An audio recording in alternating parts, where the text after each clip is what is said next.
lutando engajado nessa luta. E pasmem vocês, presidente sindicato, que teve até um colega aqui do Detran, eu não vejo ele aqui, que eu, militando nas redes sociais, pedindo até ajuda para passagem e tal, para o pessoal proporcionar outros companheiros de irem a Brasília, conseguir aquilo ali, aquele sonho ali. Teve um colega que censurou, dizendo, para que isso? Não precisamos disso. Eu não vou dizer o nome, porque eu acho que dizer nome é um negócio chato. Vou só dizer a primeira letra, o Albert Gondim. Certo? O companheiro me cerceou, dizendo que não era local para aquilo, não era local. E é importante a gente dizer aqui, não era local, cerceou e disse, para encerrar, disse, companheiro Bulhões, disse que a gente não era para estar fazendo aquilo. Entendeu? Então, acho absurdo. Para o doutor Bruno Galindo, finalizando, dessa vez, gostaria que o senhor, dentro da sua concepção, dentro dessa sua visão moderna, contemporânea, inclusive até nos proporcionando uma revisitação histórica política do nosso país, quando o senhor faz toda essa dissecação, gostaria que o senhor dissesse a nós a importância política dessa conquista. Para essa categoria que ela foi criada em 97, é a categoria nova, né? E em tão pouco tempo de luta conseguiu esse marco histórico. Como é que o senhor vê isso? E para finalizar, gostaria.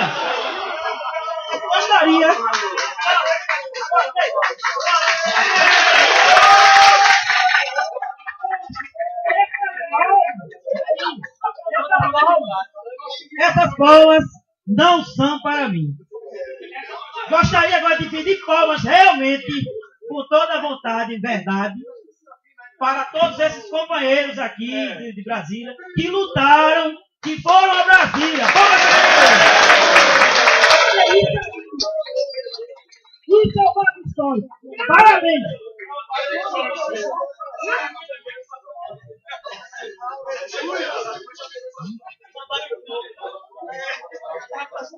Companheiro Coelho.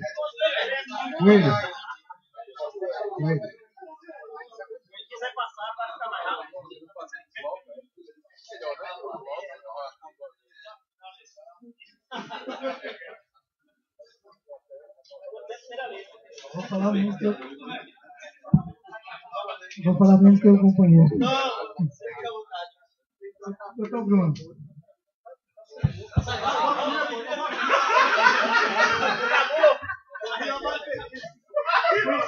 Conhecendo a intenção da emenda, o objetivo dela que a gente tinha quando estava lutando em Brasília, uma pergunta sobre o artigo 280 do Código de Trânsito, parágrafo 4, que diz lá quem é o agente da autoridade de trânsito, né, que é um servidor estatutário, seletista, ou ainda um policial militar designado pela autoridade competente. O nosso objetivo, a intenção, seria que esse artigo realmente não tivesse mais valor. A única forma para ser agente de trânsito não é sendo designado, mas sob o concurso público. 280, parágrafo 4. E nesse mesmo contexto da pergunta, como é que fica a carreira, estruturada em carreira no regime seletista? Já que no artigo 280 prevê que possa ser também um servidor seletista. Aí, por curiosidade, qual o tempo que podemos considerar que o legislador está omisso em relação a regulamentar a carreira, né? Daqui a um ano, a gente pode estar com esse mandato de indução. Então é isso.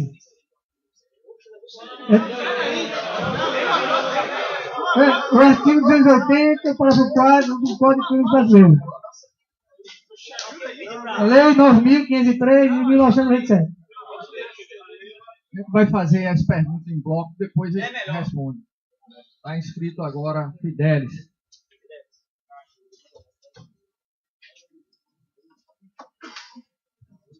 Doutor Bruno, a pergunta é em relação à PEC. Eu, como companheiro Pedro, a gente esteve no gabinete do relator Efraim e ajudamos a construir o texto. E foi 2 horas de discussão para formalizar esse texto aí. Eu queria saber o seguinte: na palavra que tem estruturados em carreira, prevê que, a pergunta que faço é: prevê que para exercer a atividade de engenharia, educação e fiscalização, tem que fazer concurso público para cada atividade? Sim. Ou pode ser uma lei genérica? Porque a pergunta, para ficar mais clara, é a seguinte: como ficou lá a competência dessas atividades, engenharia, educação e fiscalização, a Constituição não prevê quem vai exercer a atividade. Só diz que compete aos órgãos, executivos ou entidades e a seus agentes de trânsito. Então, eu queria saber se, para regulamentar a carreira, teria que ser regulamentada a de engenharia, separada da educação, separada da fiscalização específica. Outra questão é a seguinte: se o CLT pode ser estruturado em carreira. Seletista, no caso. Outra questão é a seguinte: se a mudança de seletista para estatutário, obrigatoriamente os servidores têm que passar por estágio probatório. E só para deixar informado aqui, a discussão sobre a questão da nomenclatura, agente da autoridade de trânsito, a gente focou nesse nome, não colocou agente da autoridade de trânsito, porque é o seguinte: o técnico legislativo do relator, do Efraim, ele falou que pela técnica legislativa, para se formar uma Constituição, não pode ficar repetida a palavra autoridade, trânsito, senão seria agente de trânsito da autoridade de trânsito, porque existe a autoridade de trânsito e existe o agente de trânsito. A autoridade de trânsito seria o órgão e o agente de trânsito seria o agente de trânsito, cara. Só para não ficar repetitivo, então ele falou que não podia. Tanto é que essa palavra agente da autoridade de trânsito no CTB só tem uma vez, 2 vezes. O resto todo CTB fala agente de trânsito.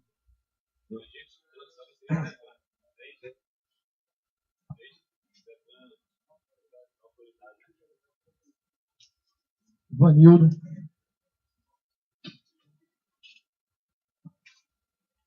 Eu vou já de antemão responder a resposta de Spino quanto à questão do desafio do sindicato. Essa questão, ela, como todo mundo sabe, ela é nova, ela é uma zona obscura e o grande desafio nosso é tentar extrair ao máximo de forma benéfica ao servidor, não somente ao agente de trânsito. Como vocês podem bem entender no texto da lei, ela contemplou todas as áreas previstas no trânsito, né?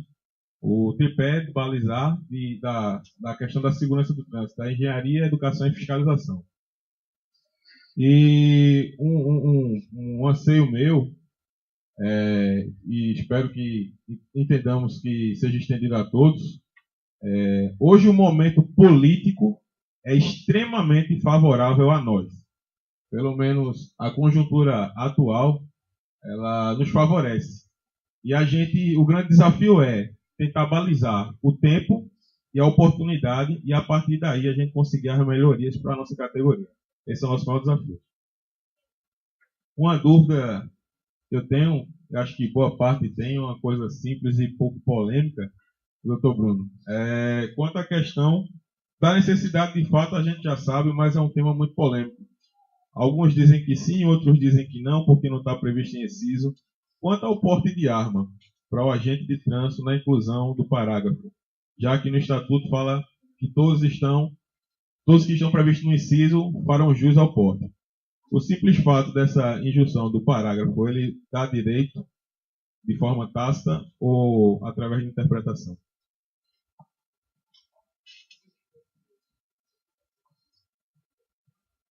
Mauro.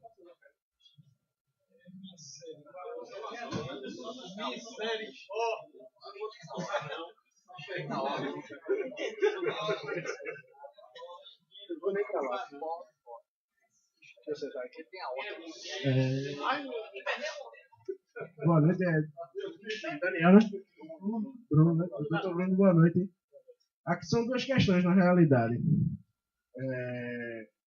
Quando o código fala agente de trânsito, ele se refere especificamente aos agentes da autoridade de trânsito, que é uma confusão entre o cargo que a gente tem no Detran hoje, que está nomeado de agente de assistente de trânsito na realidade, o cargo, Mas essa atividade de agentes de trânsito são os agentes da autoridade de trânsito que, de acordo com o CTB, são aqueles que são capacitados a lavrar o auto de infração, a aplicar a autuação, a exercer o poder de polícia administrativa no trânsito.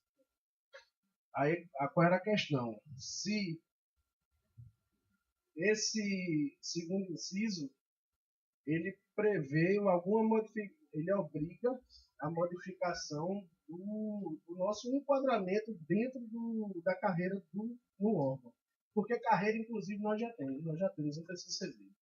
E a segunda é quanto à segurança jurídica, porque o Helder falou logo no começo da fala dele que isso foi uma conquista para que evitasse a extinção do DETRAN em Brasília. E o objetivo do governador era criar um outro órgão de trânsito.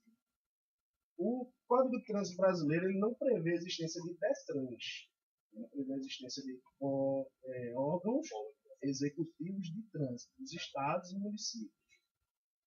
Esse artigo, essa emenda constitucional, traz alguma segurança à existência dos DETRANs ou o Estado, dependendo do seu julgamento de conveniência e oportunidade, ele pode, sim, extinguir o órgão e criar um outro órgão que atue como órgão executivo de trânsito dos estados.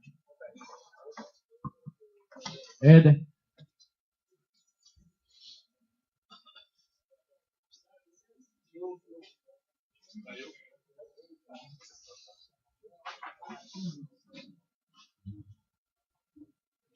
Boa noite a todos. Só da mesa aí, em nome do professor Bruno. Aqui eu dirijo duas perguntas relacionadas à emenda. A primeira, professor, é com relação, ali logo no início do parágrafo 10º, quando a Constituição fala em segurança viária. A gente pode notar que ele repetiu o mesmo texto do CAPT, após a segurança pública, lá em cima no CAPT, e no parágrafo 10º ele também repete, segurança viária para a ordem pública, comunidade e tal. Não estaria a Constituição inovando e criando um novo tipo, uma nova espécie de segurança, que não seja a segurança pública, porque ele fez questão de dizer os objetos são idênticos, mas a nomenclatura não é. E o outro detalhe é já no inciso 2º do parágrafo 10º, que ele diz o seguinte, se a gente interpretar direitinho ao pé da letra, literalmente, quando ele diz no final do inciso 2º, na forma da lei, está se referindo à competência que vem no início. Então, eu queria saber, esse inciso 2º, a aplicabilidade dele seria contida, limitada, a aplicabilidade dele imediata, porque a gente lendo rápido dá a entender que os agentes de trânsito formados em carreira na forma da lei. Mas se a gente analisar direitinho, a forma da lei se refere à competência lá no início. Aí essas são as duas dúvidas. Obrigado.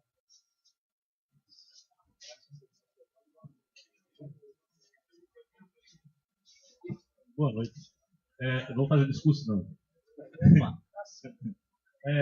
Na realidade, é uma dúvida assim, como eu não entendo muito sobre jurisprudência, eu queria perguntar com relação assim, nós aqui dentro do DETRAN temos vários vertentes assim de agentes de trânsito. Alguns são da vistoria, outros são do controle, qualidade, outros são da fiscalização. Sim, e aí todos que estão atuando na fiscalização, departamento de operações, tiveram curso de fiscalização, eles atuam com autoridade de trânsito por uma portaria do diretor-presidente do DETRAN.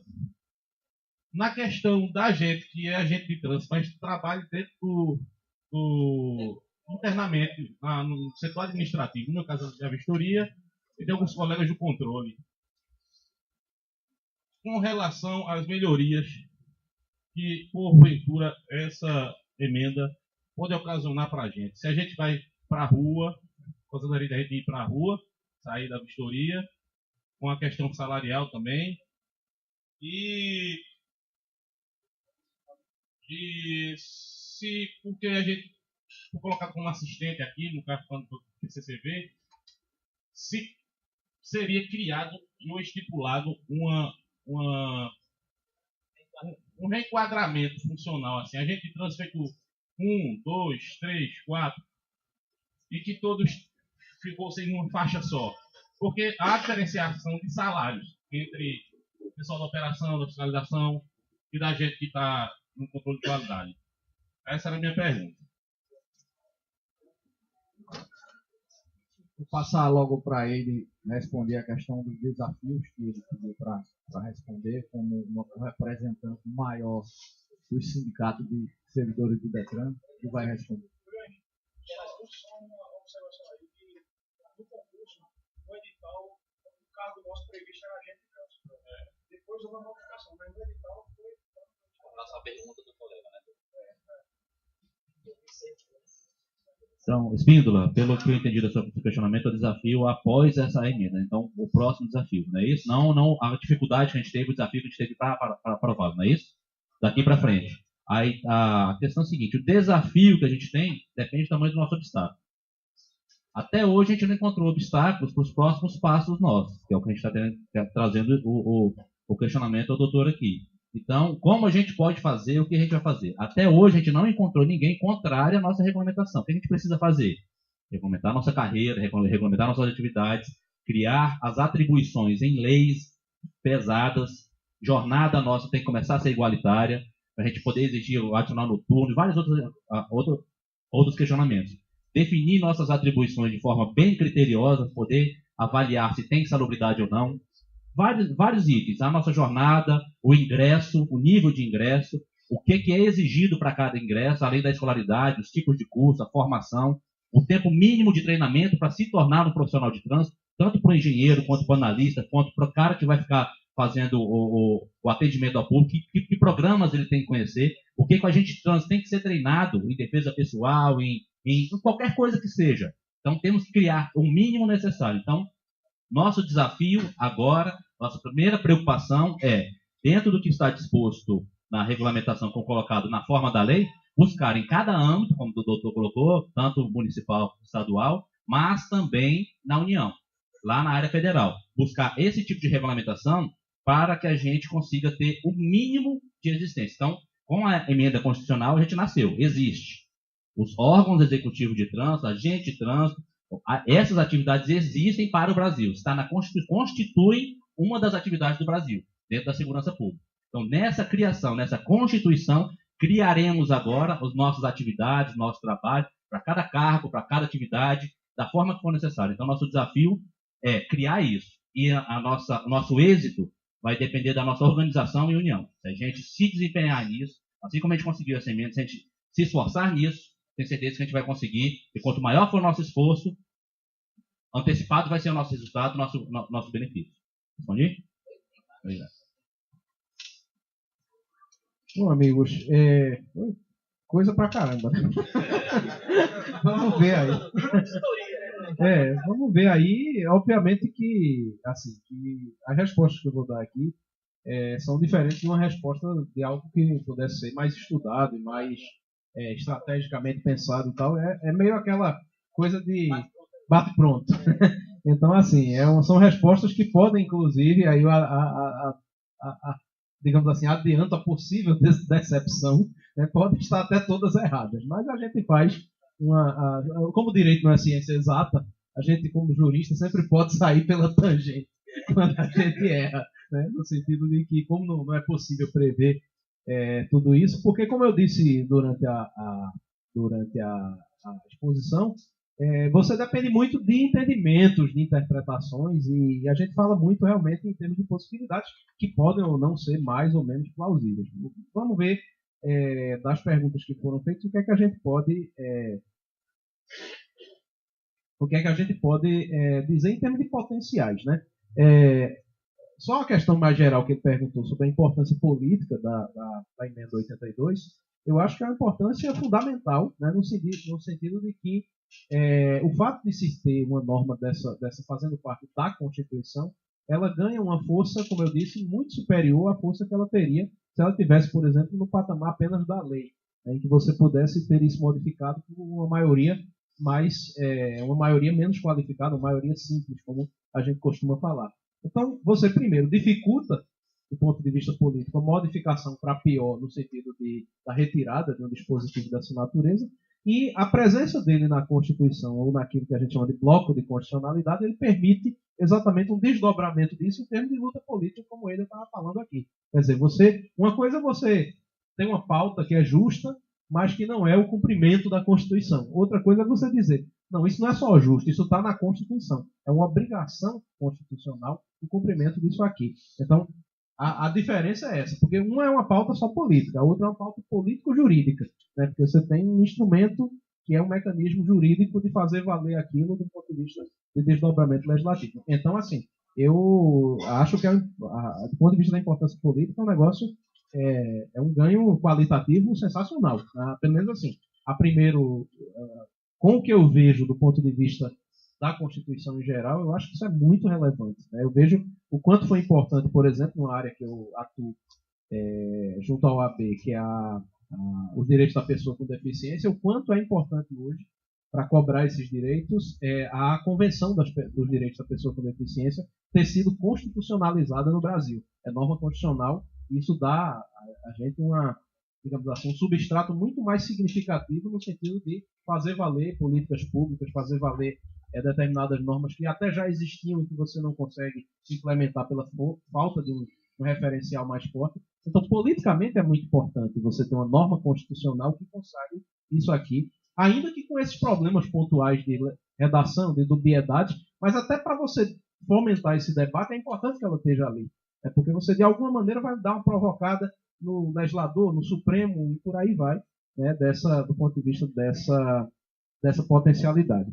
Aí vamos agora para as questões mais pontuais. Eu vou tentar responder de forma bem breve, né, considerando, inclusive, que eu não sou, como eu disse a vocês, eu não sou um profundo conhecedor disso. Teve uma questão inicial sobre o artigo do Código de Trânsito, né, o 280, parágrafo 4º, a questão da validade desse artigo, no que diz respeito ao fato de ele fazer servidor civil, estatutário seletista, ou ainda policial militar, porque a pergunta foi especificamente sobre a questão do estatutário seletista, não foi isso? Não. Aí pode ser todo mundo. Sim. Pode ser todo mundo. Não, mas em relação à continuidade da presença do seletista... Era isso? Não só isso, a questão do inverso. No caso aí, a gente tem uma função. É designado pela autoridade competente a um servidor seletista estatutário. Na intenção da emenda é que só pode ser a gente transmitindo partidário. Olha, em tese, assim, seria possível uma interpretação que viesse na linha de aceitar que poderia haver as duas possibilidades. Agora, no contexto da aprovação da emenda, da questão da estruturação em carreira e do movimento, digamos aí, entrando também um pouco no campo político, do movimento que tem sido feito no sentido de revalorização do servidor público, no encaminhamento desse tipo de enquadramento como servidor estatutário, na maioria dos casos. Então, a ideia de que o servidor tem maiores condições de proteção do ponto de vista da legislação, com a questão da estabilidade, com a questão do estágio probatório, com todas as questões pertinentes ao Estatuto. Isso, no âmbito federal, tem sido muito claro, né? Ou seja, a figura do empregado público ela está mais adstrita à sociedade de economia mista, empresas públicas, e não a órgãos, como o caso do Detran, como o caso dos órgãos que são considerados mais estratégicos. Então, assim, embora digamos assim, a possibilidade de se interpretar como ainda válido, ela existe, né? Mas eu entendo que nesse momento, e considerando o que a jurisprudência tem dito sobre isso, é bem provável que a interpretação majoritária fosse no sentido inverso, no sentido da qualificação desse servidor como estatutário, não como seletista. É bem provável que fosse isso. Agora, como eu estou dizendo, isso é aquilo que a gente não pode dizer como 2 e 2 é 4, você sempre pode ter interpretação diversa. Porque você tem que ver o que o texto diz e a potencialidade dele.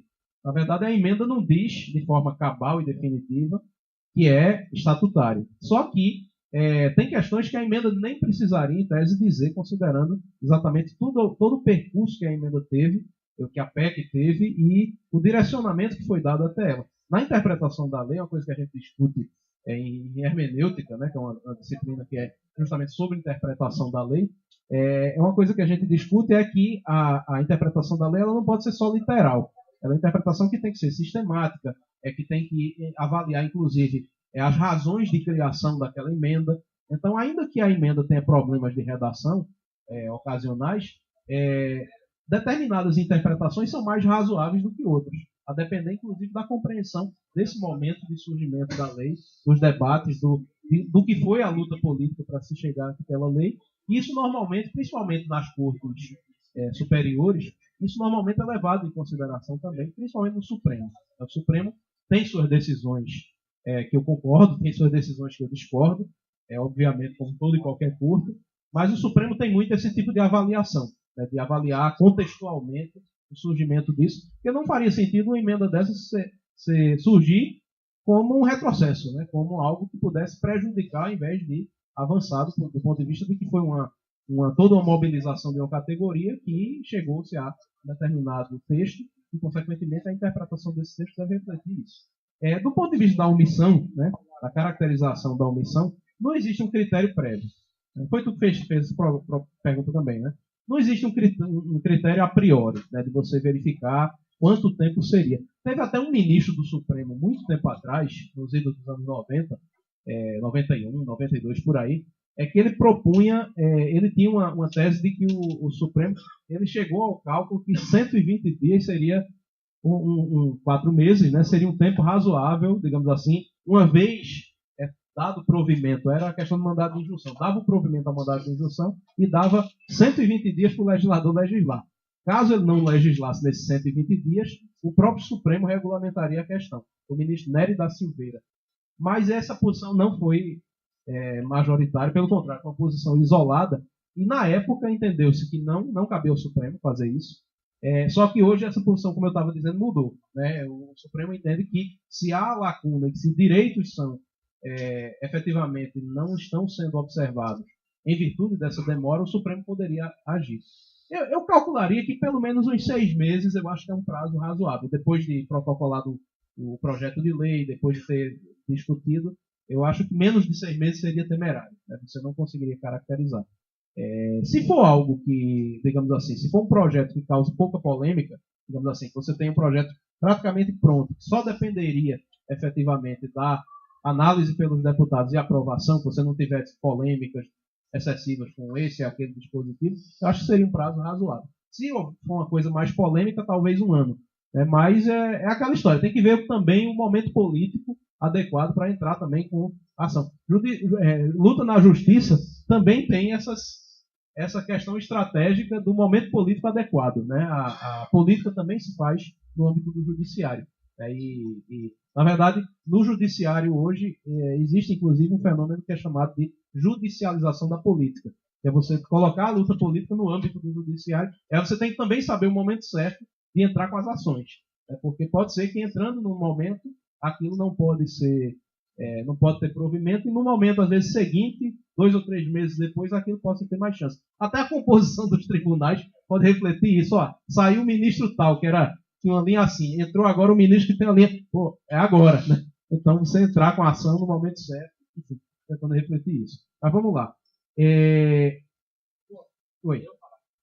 Essa questão do tempo, né? 280. Essa questão, para ficar melhor, vou formular a pergunta. No caso, o gestor do órgão vai poder nomear qualquer servidor agente de trânsito, ou ele tem que fazer concurso para agente de trânsito? O parágrafo 4 ele diz assim: o agente da autoridade de trânsito competente para lavrar o auto de infração poderá ser servidor civil, estatutário ou seletista, ou ainda policial militar designado pela autoridade de trânsito com jurisdição sobre a via no âmbito de sua competência. Você diz em relação a esse servidor? Antes da emenda, ele está designando qualquer servidor estatutário ou seletista para a função de agente de trânsito. Com a emenda agora que o agente de trânsito é estatutário em carreira, está respaldado pela Constituição essa nomeação, sem concurso público para aquela atividade? Não sei. Qualquer servidor vai ser nomeado. Não, pela interpretação, veja bem, aqui a gente teria que fazer aquilo que a gente chama na hermenêutica constitucional de interpretação conforme a Constituição. Quer dizer, você pode até não dizer que o dispositivo é inválido, mas a interpretação tem que ser à luz daquilo que diz a emenda.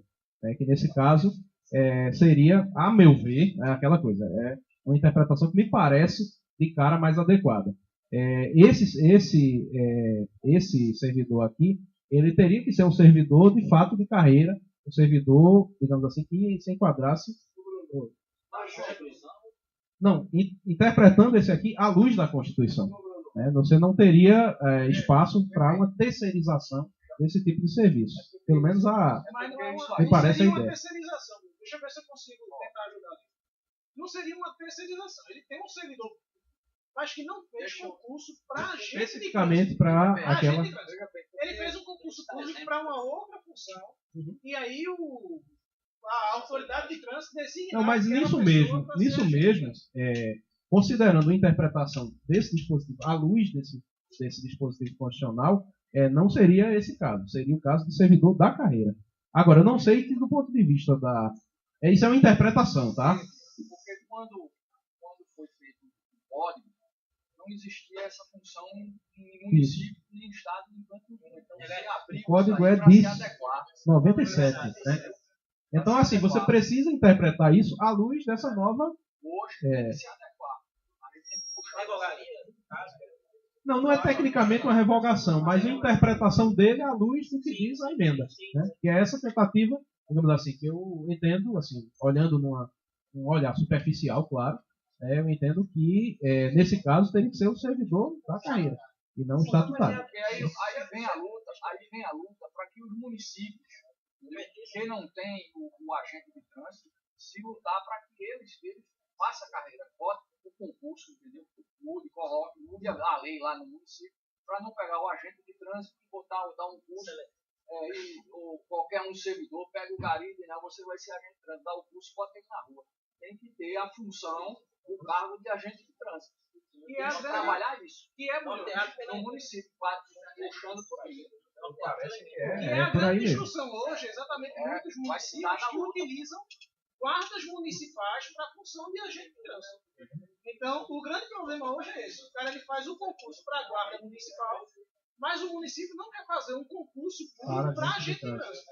Então, ele faz para agente municipal e tira uma quantidade daqueles agentes e diz, a partir de hoje tu vai ser agente de trânsito. E existe aí uma discussão enorme sobre pode, não pode. O Denacran já disse que não pode, o Ministério da Cidade disse uma coisa, já existe guarda municipal que é instituído na função de agente de trânsito e ele autua e vão lá e derrubam a atuação. Porque ele não é o agente de trânsito, ele não é de carreira. Então, e os prefeitos hoje preferem isso porque ele não quer o cara na porta para derrubar a multa. Não, eu entendo. Inclusive o próprio Denacran já disse que não coloca mais. Só para fechar. Qualquer tipo de código que estiver em desacordo com a emenda, só deixa de ser válido se alguém está com a dúvida. Não necessariamente. Em tese, aquilo que eu disse. A Constituição ela é superior ao Código de Trânsito. Então, qualquer dispositivo que, de algum modo, viole essa emenda ou viole qualquer norma da Constituição, ele é inconstitucional. Agora, o que acontece é que, em termos práticos, isso vai...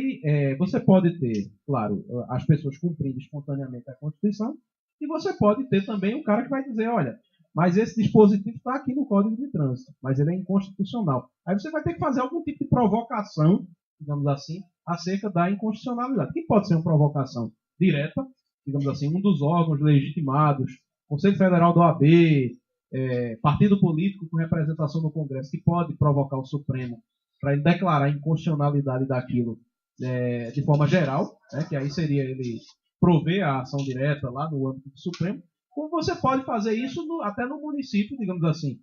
O sujeito, a situação dessa, né? Uma multa que o sujeito, digamos assim, que não era agente de trânsito e fez. Quer dizer, judicialmente você pode derrubar uma multa dessa natureza, quiçá até administrativamente, mas mais comum seria judicialmente, com base nisso, dentre outras coisas, alegando essa inconstitucionalidade. Agora, nesses casos, quando não é uma provocação direta ao Supremo, quando não existe alguma decisão do Supremo sobre isso, a decisão ela vai ser localizada. No caso, seria em relação àquele caso específico, e não a uma generalidade de casos. Mas é um ônus de se provocar o judiciário para afastar essas inconstitucionalidades. Como não é ciência exata, então você vai ter até essa ideia. Esse vai dizer que é constitucional, esse outro vai dizer que é inconstitucional. Alguém vai ter que solucionar isso. Quem é que soluciona? O juiz. E aí você tem que dirigir ao judiciário, argumentar, e o juiz vai ter uma posição ou outra. Né? Dentro do mesmo assunto ainda, como é que fica a questão no caso dos agentes de trânsito, por exemplo, da Polícia Militar, como o companheiro aqui comentou? Polícia Militar, ele é policial militar e é designado pela autoridade de trânsito como agente da autoridade. Então ele faz um curso de capacitação no Detran e o presidente emite essa portaria para ele, nomeando ele como agente de trânsito. Mas ele não é estruturado em carreira para agente de trânsito. Como é que fica a atuação dele hoje? Isso que... Oi? Então quer dizer que... É isso que me parece que vai precisar mudar diante Ou seja, o desse policial militar dispositivo não poderia fazer mais fiscalização de trânsito. Aparentemente, assim, do ponto de vista da potencialidade da emenda, me parece que não. Né? Porque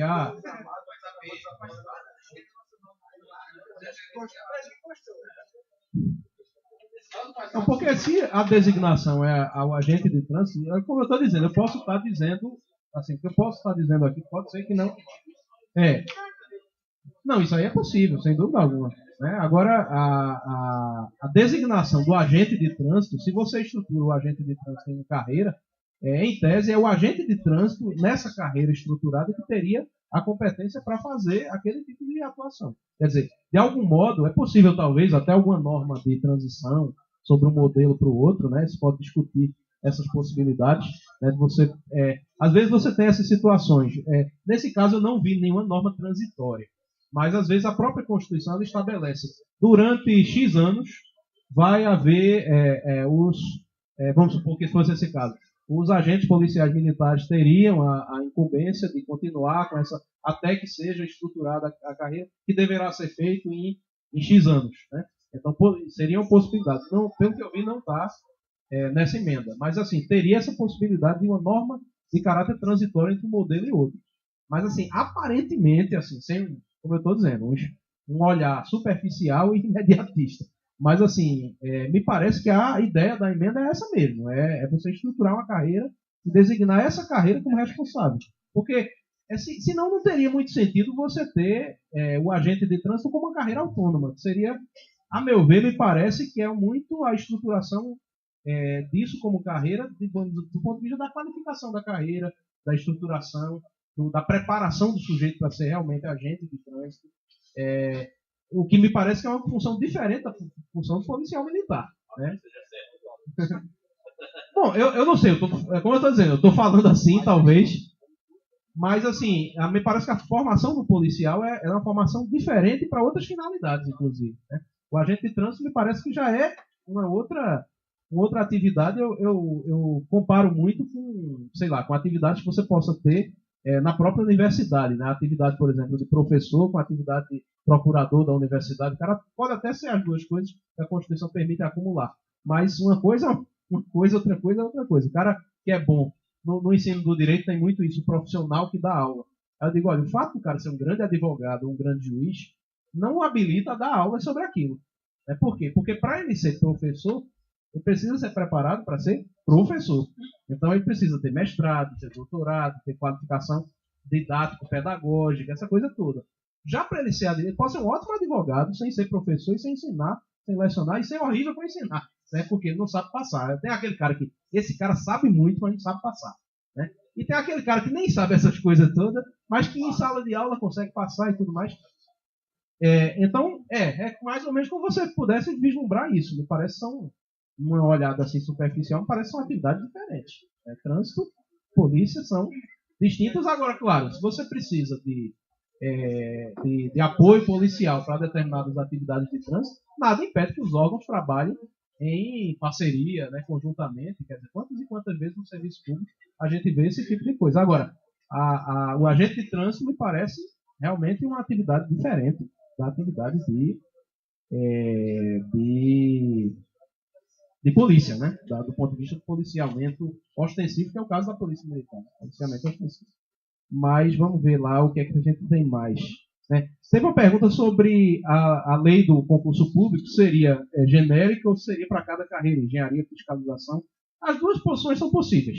Né? Em tese, é uma opção política de se fazer uma lei genérica. Pode, inclusive, termos uma lei genérica naquilo que for comum a todas as carreiras e especificações nessa mesma lei no que diz respeito às carreiras do ponto de vista, digamos assim, eu inevitavelmente tenho que comparar com a lei da carreira de professor. Nós temos, por exemplo, diferenças em relação a categorias de professores no que diz respeito, por exemplo, o professor de universidade federal no âmbito federal. Mas, por exemplo, em relação à Universidade Federal e aos institutos federais, às fundações, no caso de pesquisa. Então, você tem estruturações diferentes a depender da qualificação desse professor para essa ou aquela atividade, embora eles sejam todos professores. Então, assim, em tese, você pode tanto fazer uma lei generalizada, digamos assim, do ponto de vista do concurso público, e fazer na própria lei. Aí entra na questão de técnica legislativa, se é mais conveniente se fazer dentro da própria lei isso, que me parece que seria o melhor, pelo menos aparentemente, porque você pelo menos unificaria os princípios gerais e as regras gerais e faria um desdobramento. Talvez a lei fique grande do ponto de vista geral, mas você pode, digamos assim, naquilo que for específico, delimitar na própria lei, no caso, engenharia, fiscalização, educação, e por aí vai. Mas, ao mesmo tempo, na própria lei, estipular princípios gerais e regras gerais que seriam aplicáveis a todas elas. Né? Enfim, as duas possibilidades são possíveis, embora me pareça mais adequado uma lei que envolva todos esses aspectos, né? Do ponto de vista da técnica legislativa. Seletista pode ser estruturado em carreira? Em tese, sim. Né? Então, a estruturação em carreira não seria necessariamente exclusiva do regime jurídico do estatutário. Agora, não seria o mais comum do ponto de vista do serviço público, já que o seletista, do ponto de vista de estruturação de carreira, seria muito mais aquilo que ocorre na iniciativa privada, que você tem alguns planos de carreira em empresas privadas que seguem uma lógica completamente distinta da lógica do serviço público. Mas, em tese, um quadro de pessoal seletista não estaria impedido absolutamente de ser estruturado em carreira. Né? A questão seguinte foi suporte de arma. A questão foi a sua, não foi? Que falou. No caso do artigo 6º, né, do Estatuto do Desarmamento, foi. Voltar a esse caso do seletista ser estruturado em carreira, eu perguntei na questão do concurso público. Que tem casos de agentes de trânsito que eles são seletistas e não querem ser estatutários. Então, eu queria saber se ele podia ser, sem carreira, sendo seletista, continuando sendo seletista. Órgão público. Sim, não há uma vedação para o seletista no serviço público. Ele seria classificado, nesse caso, como empregado público. Agora, em tese, ele não tem direito, porque não existe a figura do direito adquirido a regime jurídico. Né? Então, assim, ele não teria, ele seria, enfim, teria a estruturação da carreira, mas dependeria da continuidade, da permanência da lei para ele continuar seguindo essa. O que há muito frequentemente é se respeitar, é que as leis novas procurem respeitar, mesmo não havendo, em tese, o direito adquirido a um regime jurídico, mas tanto quanto possível se respeitar em situações já consolidadas, aquelas situações que já se encontram num determinado tipo de regime. E, às vezes, fazer opções para migrações de um e de outro, como ocorreu no caso da Previdência, no caso da Previdência do regime próprio de Previdência e da possibilidade, no âmbito federal, de você migrar para a Previdência Geral do INSS com a Previdência Complementar, que seria aquela coisa de você contribuir extra para poder aumentar a sua aposentadoria, né, com um regime de previdência complementar, e optar por aquele teto do INSS. Ou, como o caso, por exemplo, no meu caso, o caso da maioria dos servidores federais, optar pela previdência própria do servidor público. Então, você tem essa possibilidade, teve essa possibilidade dessa migração, só que como não foi criado o Instituto de Previdência Complementar, terminou com que nós não tivéssemos sido, no meu caso, que fiz o concurso ainda em 2006, não fui atingido por essa regra. Então, essa outra regra só veio depois, enfim, a gente fica nessa condição. Então, há uma certa tendência a preservar essas situações, agora, podendo ser modificado, no caso, já que o direcionamento foi para uma digamos assim, estatutorização, talvez, né, da profissão, é provável que isso não seja a tônica dos próximos concursos. Né? Justamente o próximo concurso refletindo a emenda tenderiam a ser para servidor estatutário. Só fazendo só um adendozinho. Nessa questão do seletista, a PH Trans, em Minas Gerais, os seus agentes de trânsito eram seletistas. Veio uma jurisprudência à época anulando todas as autuações por ser direcionada à carreira jurídica de Estado, típica de Estado, a fiscalização. Então, a questão esbarra justamente nessa questão. Por ser uma carreira típica de Estado, não poderia ser seletista. Mas sempre antes dessa emenda. É porque existe realmente essa discussão do que é carreira de Estado e o que não é. Aí, se você tem, de fato, um entendimento, que é um entendimento bastante razoável, bastante coerente, entre atividade meio e atividade fim, e atividades que são carreira de Estado, e atividades que poderiam, em tese, ser delegadas à iniciativa privada, e que podem ser desenvolvidas com meio empresarial, é que você poderia, de fato, fazer essa diferenciação e, uma vez entendida a carreira como carreira de Estado, de fato, aí sim, entraria a questão estatutária. Porque aí, claro, aí dependeria também de interpretação sobre se a carreira seria desse tipo. O que me parece que é o caso de agente de trânsito. Porque você tem a ideia do empregado público, né, na ideia de trazer a CLT para o âmbito do serviço público, foi principalmente pensado, num primeiro momento, para os chamados empregados públicos, exatamente nas situações de sociedade de economia mista, empresas públicas, porque nesses casos eles exercem, na verdade, atividades privadas. Inclusive, do ponto de vista técnico-jurídico, uma empresa pública, ela é paradoxalmente, o pessoal cai muito nisso em concurso, né? Escorrega muito nesse concurso. Paradoxalmente, ela é uma pessoa de direito privado. É curioso isso, mas é porque as autarquias não, mas a empresa pública e a sociedade de economia mista. Porque a sociedade de economia mista ela é um SA, ela funciona com capital aberto para participação do particular, e a empresa pública, embora não tenha essa abertura para o capital particular, mas ela é uma empresa de capital também, é uma empresa que concorre no mercado, então a Caixa Econômica, por exemplo, né?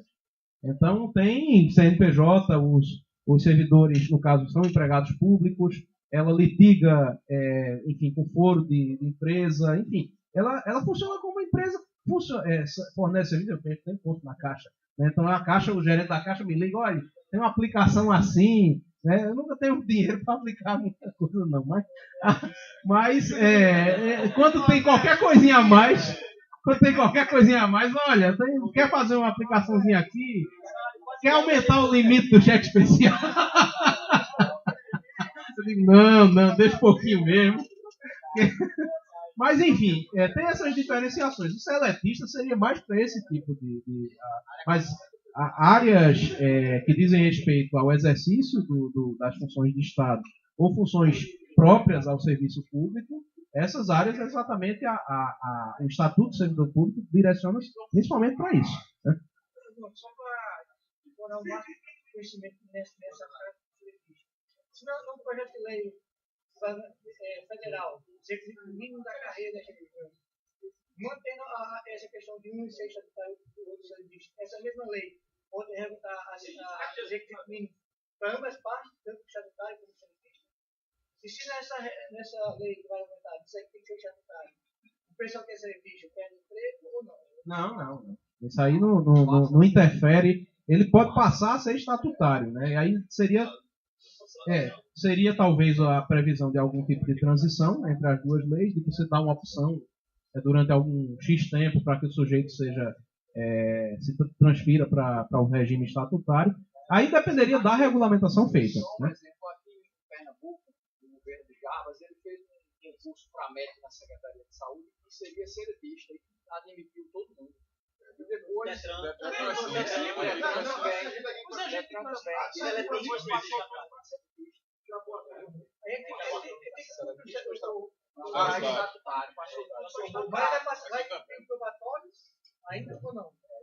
Não, nesse caso, em princípio não, né?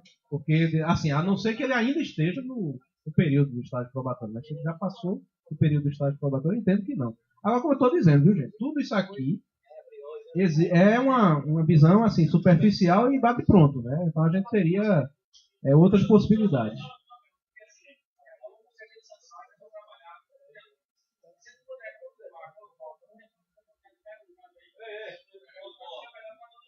Pronto, eu inclusive vou dar aula ainda, né? Não sei nem que hora é essa. 7 horas já. Então, gente, eu vou ser bem rápido, tá? Vou pedir desculpas, mas vou responder só essas que estão aqui mesmo, tá? Então, a questão do porte de arma, né? Que era uma referência ao Estatuto do Desarmamento e a questão do, como foi, desculpa,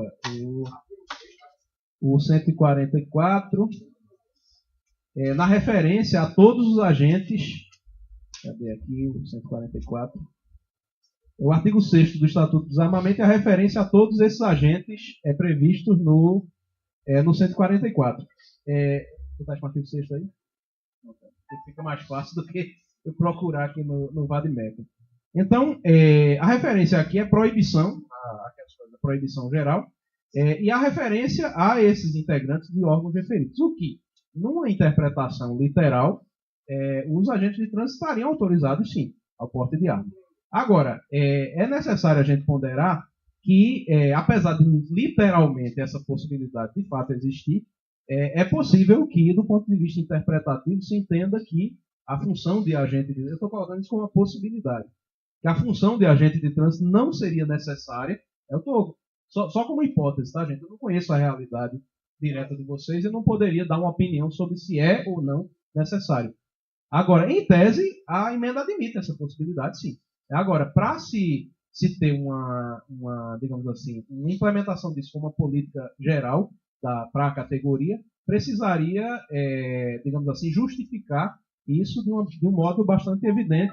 Embora eu sinceramente ache que não existiria um óbice a priori, porque existem inúmeras carreiras no serviço público que têm a possibilidade de exercício para além dessas, né? Eu vejo, por exemplo, casos dos auditores da Receita Federal, auditores e analistas da Receita Federal, que têm essa possibilidade, porque muitos deles, inclusive, trabalham em fronteira, tem essa coisa de fiscalização que vão, inclusive, com a Polícia Federal, essa coisa toda, e que, embora não seja obrigatório, mas eles têm essa possibilidade, claro, se submetendo a todos os ditames do Estatuto do Armamento, etc. Então, a priori, eu não vejo impedimento em que um agente de trânsito pudesse também ter o porte de arma nos mesmos termos aqui do Estatuto do Armamento, com as mesmas limitações, tudo demais. A priori, eu não vejo por que teria que haver uma diferenciação, né? Pelo menos do ponto de vista da interpretação. Se a emenda garante a existência de DETRANS ou se pode haver outros órgãos executivos de trânsito, se eu não me engano foi isso, né? Pelo menos foi o que eu anotei. Veja só, a priori a Constituição não fala especificamente em departamentos de trânsito, com esse tipo de estruturação. Então, assim, a emenda não faz uma referência explícita a esse tipo de departamento. Inclusive, uma referência a órgãos ou entidades. Então, é possível que se unifique isso. Isso dependeria de legislação, é uma possibilidade, né, de uma legislação geral que pudesse fazer essa unificação, se é que é importante para a categoria de vocês ou não, né? Eu não saberia dizer. Mas, em princípio, a Constituição admite as duas possibilidades. Eu não vejo algo taxativo num ou no outro sentido. Aí dependeria realmente da regulamentação legal, digamos assim, de vocês discutirem qual seria a melhor alternativa, né? Se seria realmente estruturar algo como departamentos de trânsito nesse mesmo modelo, digamos assim, nacionalmente, você de repente elaborar uma lei geral que pudesse ter essa previsão, ou se a coisa ficaria flexível e deixaria aos estados a possibilidade de criar ou departamento de trânsito ou um órgão com estruturação diferente, que eu não sei exatamente qual seria. Se a segurança... Aí foi segurança pública e segurança viária, porque eu anotei. Se a segurança viária seria um outro tipo de segurança.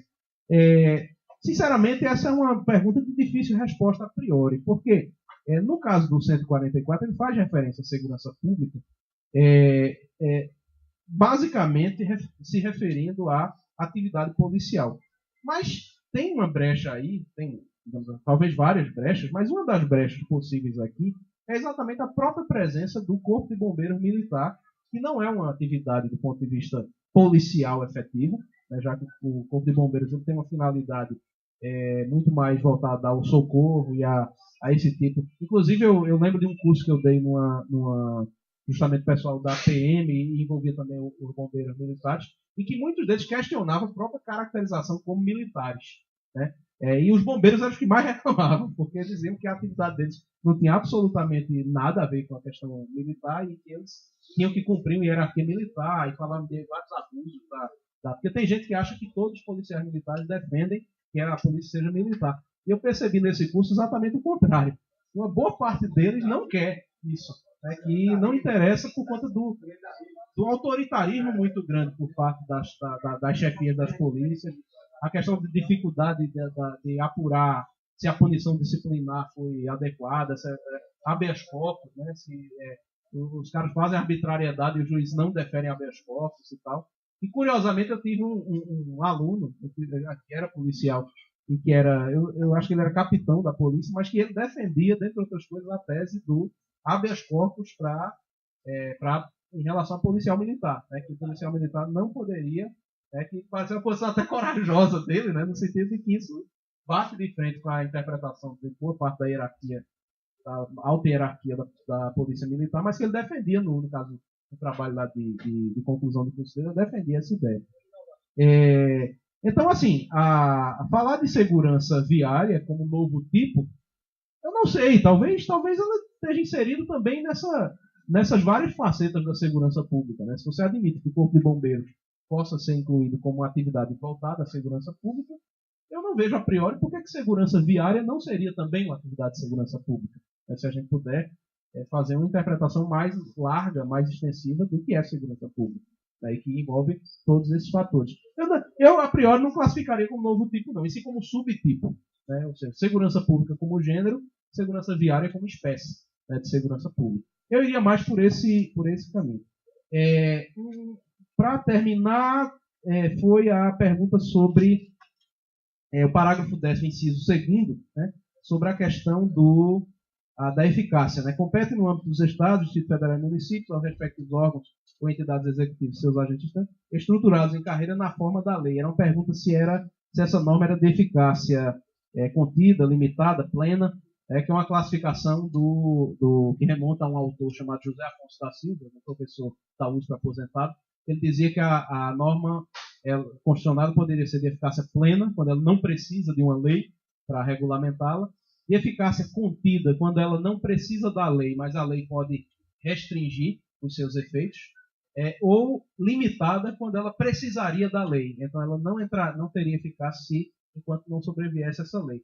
Nesse caso, é uma norma de eficácia limitada, né, no sentido de que se a lei não existir, não existe a carreira, consequentemente não existem os benefícios que se tem dessa carreira. O que cai naquela questão da omissão constitucional, quer dizer, porque enquanto não existir a lei, não existe também o direito em relação à lei. Se bem que já existe, né, vou passar aqui, já existe, mas que obviamente pode ser modificada nessa linha do espírito da emenda, e essa existência com a emenda, ela passa a ser obrigatória. Eu acho que o grande ganho da emenda talvez seja exatamente esse. A estruturação da carreira, ela não é mais uma liberalidade do Estado. O Estado não é livre para fazer ou não fazer. O Estado é obrigado a fazer.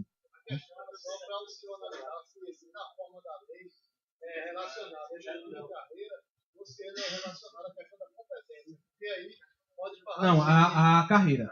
A carreira. Isso aqui é a carreira. Porque a competência ela é simplesmente dada, né? No caso aqui, ele faz a referência à competência. Então, essa competência é eficácia plena. Compete aos Estados e que os Estados já podem legislar. Limitado seria só em relação à carreira. Ok? Eu acho que foi isso. Pelo menos foi isso que eu anotei. Eu não sei se teve mais alguma. Colega historiador, quem foi que fez o questionamento? Eu estou preocupado só com a hora, viu? Que hora é essa? 7 horas, ainda não.